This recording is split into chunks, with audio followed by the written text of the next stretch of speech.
Hey, peep, it's story time, so y'all know if I'm not doing a podcast, which I'm working on, new episodes, they coming soon. I gotta at least hit y'all with some kind of content. Today, this is story time. I want y'all to check out what happened to my man from Atlanta, Georgia. He's a club owner. He go by the name of Certified the Biggest. I'm gonna put his link.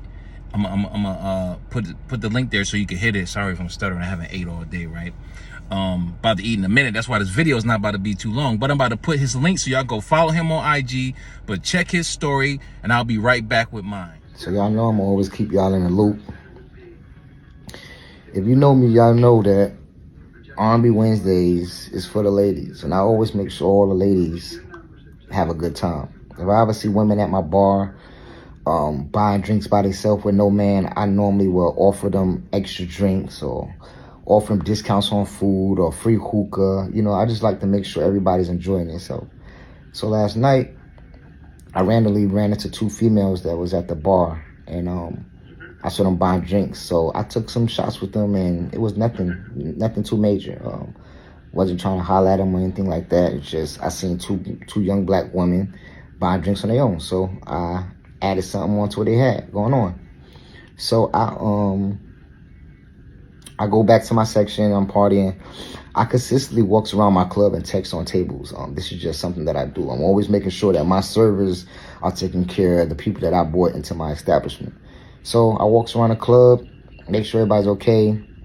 While I'm going back through the bar, the young ladies still over there. I greet them again. You know, this time I join into conversation with them. You know, I ask them where they from. They say Carolina. You know, I asked what part, you know, because I lived in Carolina for a little bit. So we have small chats, and then I get my bartender to give us another round of shots. So we take the shots. Boom, I leave. I go back to my section. The end of the night comes. We all in there, me and my homeboys, some females, we all just talking loud. We saying we about to go to an after hour. So the young ladies are still in there too. So they asked me, they're like, hey, isn't that you right there? You know, we got the picture of me inside of the club. I'm like, yeah, that's me. Well, actually, I always tell people it ain't me because my mom put that up there. So I'll be like, nah, it ain't me. It ain't me. So anyways, he's like, y'all going somewhere after us? I'm like, yeah, we're going to after hours. So they're like, oh, can we go? I'm like, yeah, that's cool. So all right, we're going to call out Uber. So I'm like, oh, well, we all about the mob down there. Y'all could just jump in with us. You know what I'm saying? We always does this. This is not nothing out the normal. This is just me being regular, kicking shit. You know what I'm saying? So boom, they jump in the car. We ride to the after hour. It's like 18 minutes away from the club. We get to after hour. We get some more bottles. We drinking. We partying. The girls is mad cool, yo. I ain't trying to holler at them. They ain't too much really trying to holler at me. You know, they dancing on each other, being girls. So it gets to around like 5:20, 5:30 a.m.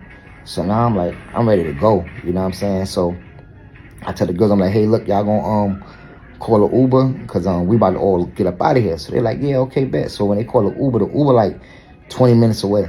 So I'm like, well, in like a couple minutes, it's gonna drop down. So we wait like 8 more minutes.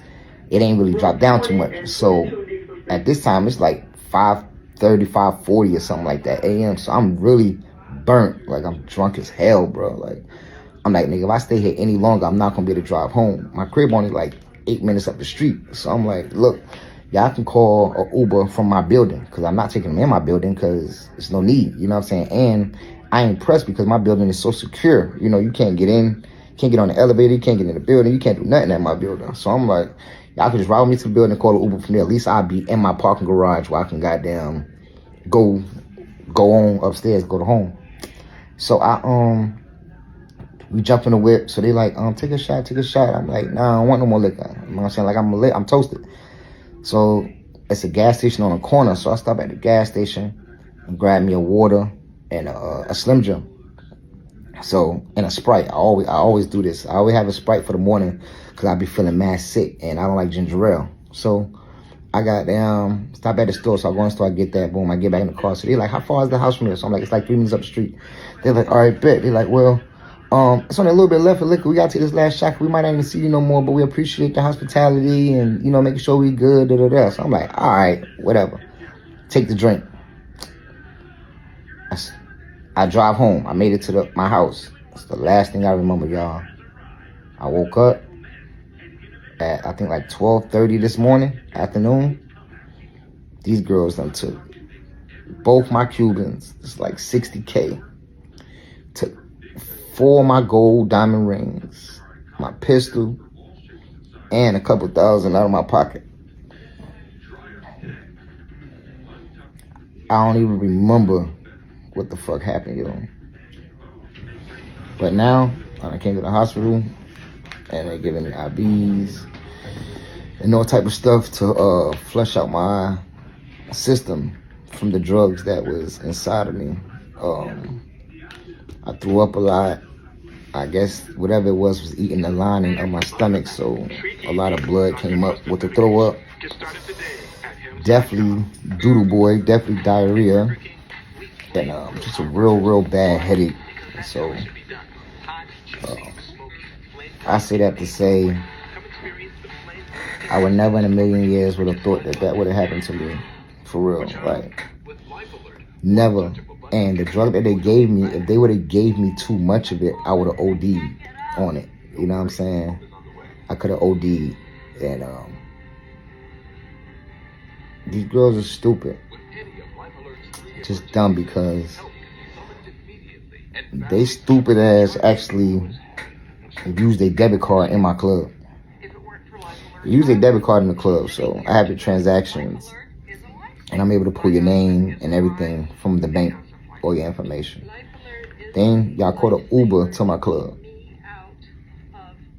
We got you on surveillance getting out of the Uber, so I get the license plate from the car. Y'all also took an Uber from where we was at. They got cameras. So the detectives, the police got to get that information because I can't get that. But from my restaurant, I got you, bro. Like, and I say that to say, like, I really don't care what happens to y'all, but I know one thing. Y'all ass going to jail. Y'all niggas could have took me away from my motherfucking kids. For real. My son would have had to deal with watching his dad on Google or something saying his dad overdosed. You know what I'm saying? Like, niggas just got to be more careful, more aware. And I'm always aware. But this time right here changes everything. Because I really don't remember nothing. Like, I don't remember anything after that. And for them to be able to get my chains off of me is crazy. But all that could be got that. I got insurance. Just happy that I'm still here. I got another day to see my kids. Cause that's really all that be mattering now to me. But be easy. Carolina girl, Gabby, we gonna find you. Now, boom, that was a crazy story, right? Listen, I was living in Birmingham, Alabama. This had to be about 10 years ago. Came back to visit my mom and everybody, visit the kids and everything.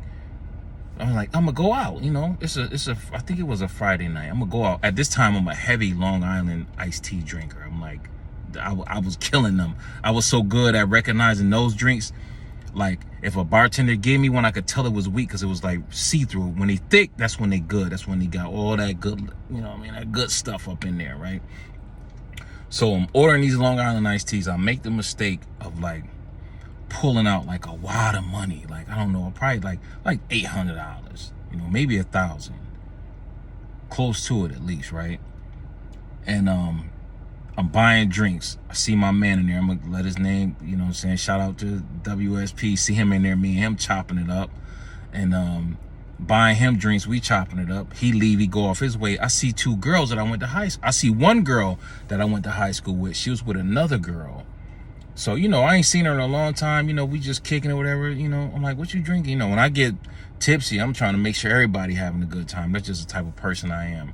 I want to make sure everybody having a good time. Everybody having drinks. Everybody, you know what I mean? So I'm like, I'm going to buy, you know, order y'all what y'all want to order me a Long Island iced tea. By this time, right, I'm like, I done had like 3 of them already. I probably done had about 3. This is going to be my 4th one. I'm feeling good. I'm buzzed. I can handle my liquor really well. Unfortunately, I can. Excuse me. So I come back from the bathroom, my drink there. I'm like, boom, okay, I paid for it, whatever. We drinking, everybody talking, having a good time, you know what I'm saying? I'm dancing, whatever. When I tell you, the next thing I remember was waking up in my cousin's garage, driveway. So these girls, whoever they were, well, the girl I went to high school with, she knew me. But in retrospect, I'm trying to figure out how the fuck she know that I was always with this one cousin that I was always with. But she knew for some reason. Then come to find out that the other girl, because at the time, let me go back a little bit. My cousin was in a bad motorcycle accident. So this girl was a nurse at the nursing home, that the rehabilitation home that he was in. You know what I'm saying? So that's how they was putting all this together. You know what I mean? When I tell you, I wake up at my cousin's house with a crazy headache, bro. I don't remember nothing else. I don't remember leaving the club. I don't remember. All I remember is coming back from the bathroom, paying that tab, and drinking that drink. Next thing you know, I'm waking up in my cousin's driveway. I don't remember shit else. Yo, these girls done put something in my drink. They done took the little bit of bread. I had 2 cell phones on me, right? I had 2 cellies on me. They kept one and let me keep the other one. I don't know why. I had like a Boost, you know, the chirp joint. And then I had like a regular flip joint. You know what I'm saying? They took the chirp joint. They took that, right? And I kept the regular flip joint. Just the regular, it was like a T-Mobile joint. You know what I mean? This was like one of them phones you could go in the store back then. You could just buy like a Boost Mobile. It was like a little chirp. It was nothing. You know what I mean? No contrast, like a month shit. They took that for whatever reason. And they took the 800 that was left in my pocket out. I wake up in the back seat of my I'm in my mom's whip, Ford Taurus. My nigga, never forget it. Burgundy joint with the leather. It's colder than the bitch. It's wintertime. Was it winter? Yeah, it was winter. You know, Rochester, New York, it'd be cold in the morning time. So I wake up and shit. I'm like, yo, what the fuck happened? I'm going through my shit. I ain't got no bread, no money. My cousin come outside like, yo, how the fuck you, nigga, how you get here? I'm like, bro. He was like, yo, shorty was texting me saying she about to drop you off. I'm like, drop me off? Who the fuck? I ain't had a numbers, no nothing. You know what I'm saying? You know, and my cousin like, I'm like, yo, give me that broad number, man. The bitch done changed her number and the whole shit. Excuse my language, YouTube. But long story short, I tried to file a police report and everything with RPD and everything, man. They was like, well, you could come in, but you don't have any names or anything like that. And I had the name of the girl I went to high school with. I said, yeah, I got her name. You know what I mean? They was giving me such a hassle over the phone that I was like, fuck it, I'm not even gonna go down there, man. I'm like, I've been robbed, and they act like I'm just, you know, like I'm the perp. You know what I'm saying? I'm the victim. So I ain't even go down there, man. I was so hot. But fast forward later on, like maybe 6 or 7 years later, I ran into her again at the club. Just the girl I went to high school with. And she was like, yeah, I want to tell you that my friend, she put something in your drink.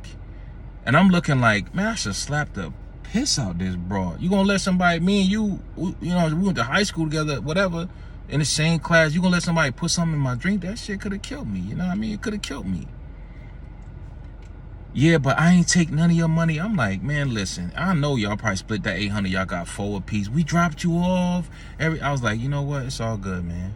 At the time, I was like, it's all good. But the moral of the story is, listen, never take a drink from nobody if you're not seeing that shit being open, or you open it yourself, or you seeing it being poured. Don't dip off thinking these people good, they cool, because it's always the people that's around you that want to hurt you. Don't accept no drinks from, if somebody buying you a drink, this for you too, ladies. A dude buying you a drink, okay, walk to the bar with him. Same thing, fellas. Hey, I want you to order my drink, but you know what I mean? Make sure you there and you seeing what's going on with that drink, you know what I mean? And if you sitting it down, put a napkin over that shit. because people are wicked. People don't care about you. People only thing they want to do for themselves is make sure that they take care of themselves. You know what I'm saying? People are low down and dirty, man. And the first mistake I made was pulling out that money like that. I should have never pulled that money out like that. You know what I mean? What they put in my drink, I have no idea, but I know I had a crazy headache for like 2 days, bro. And like I said, I'm a Long Island drinker. I know how I feel after coming up off of them Joneses, right? But this was something else. This was something, I'm throwing up, all that. You know what I'm saying? Outside, and I just went home and I was pissed, man. So y'all got to be careful. Y'all got to watch the people that surround y'all, because people are really snakes, man. Don't forget to like, comment, subscribe to this. Go watch some of my other episodes of the No Anonymity podcast. I got mad shows, mad content coming up with good stuff. Not just some celebrity gossip shit, but it's stuff that you could really apply to your life. I want to thank all my subscribers. Keep watching the channel. Keep rocking with your boy. And peace. I'm out.